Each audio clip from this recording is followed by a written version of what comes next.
Salam, tak tergoyahkan. Mari kita bangun keberanian melalui apakah hati nurani Anda penuntun yang aman?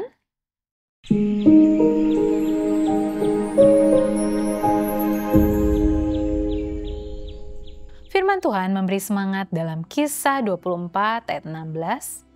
Sebab itu aku senantiasa berusaha untuk hidup dengan hati nurani yang murni di hadapan Allah dan manusia. Seorang mahasiswa universitas dan saya baru-baru ini mendiskusikan permasalahan moral. Komentarnya serupa dengan komentar lain yang saya dengar. Ketika saya bertanya bagaimana ia menentukan perbedaan antara benar dan salah, ia menjawab, "Saya membiarkan hati nurani saya yang menuntun.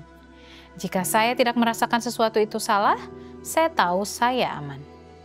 Saya mendengarkan keyakinan saya." Pernyataan ini ada benarnya. Saya menyetujui beberapa hal. Memang benar bahwa Roh Allah meyakinkan kita tentang benar dan salah. Jika kita berhubungan dengan Allah, suara kecil yang lembut dari Roh Allah akan menuntun kita. Namun mari kita telaah sedikit lebih dalam. Apakah hati nurani saja merupakan satu penuntun yang aman? Apakah hati nurani itu?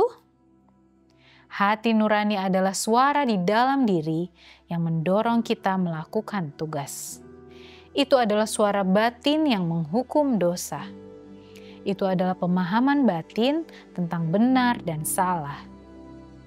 Allah telah memberikan kita satu hati nurani sebagai sistem radar moral di dalam batin. Hati nurani kita tidak tinggal diam. Hati nurani itu dipengaruhi oleh apa yang kita masukkan ke dalam pikiran kita. Hati nurani itu dibentuk oleh lingkungan kita, oleh pilihan-pilihan kita, dan oleh saran-saran orang lain. Alkitab berbicara tentang hati nurani yang baik. Kisah 23 ayat 1, hati nurani dari iman, 1 Timotius 1 ayat 5, hati nurani yang suci, 1 Timotius 3 ayat 9, dan hati nurani yang bersih, Ibrani 9 ayat 14. Alkitab juga berbicara tentang hati nurani yang dicemarkan dalam 1 Korintus 8 ayat 7, hati nurani yang lemah dalam 10 ayat 22, dan 1 Korintus 8 ayat 12, hati nurani yang ternoda. Dan hati nurani yang jahat dalam Ibrani 10 ayat 22. Ini menuntun kita kembali pada pertanyaan kita, apakah hati nurani itu penuntun yang aman? Ya dan tidak. Jika hati nurani dibentuk oleh firman Allah, peka terhadap Roh Kudus, dibiasakan dengan pilihan-pilihan benar, dan dipengaruhi oleh nasihat yang saleh, itu bisa dipercaya.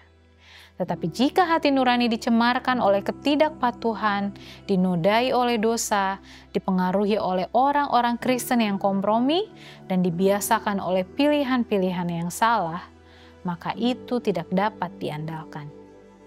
Firman Allah ada di atas hati nurani kita. Hukum Allah ada di luar hati nurani kita. Kehendak Allah tidak dibentuk oleh hati nurani kita. Hati nurani kita harus dibentuk oleh kehendak Allah. Bukalah hati Anda kepada Roh dan biarkan Dia membentuk hati nurani Anda. Biarlah kehidupan Anda dituntun oleh hati nurani yang telah disucikan hari ini. Isi pikiran Anda dengan firman-Nya dan biarkan firman itu membentuk hati nurani Anda. Biarlah kehidupan Anda dituntun oleh hati nurani yang telah disucikan hari ini. Dengan apakah hati nurani Anda penuntun yang aman? Mulailah hari Anda dengan tak tergoyahkan.